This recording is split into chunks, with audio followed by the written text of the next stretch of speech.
Hi, this is Arshak Vlog. So, happy birthday, Abi. Salamat sa invitasyon. At nandito kami lahat at nagkasiyahan lang, kantahan, kwentuhan at saka palakpakan. So, maraming salamat sa pagkain, sa mga new friends na na-meet ko dito. Maraming pong salamat.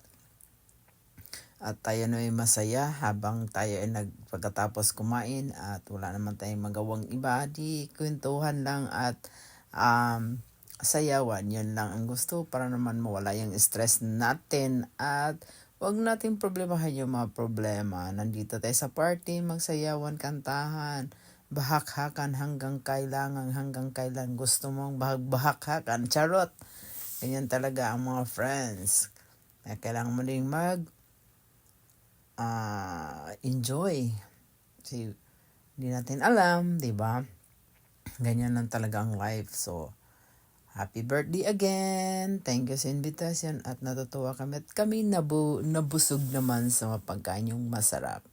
Thank you. See you tomorrow at work. So, yan po and God bless. Ilang taon ka na? Charot. Question mark. Ayan na naman isang kasama kong bayet. Ay, ano naman pinagagawa mo bayet? Akala mo Elias ka? No way, hindi kasi Elias po. Nagkamali ka lang, no? Okay, bye. Thank you so much.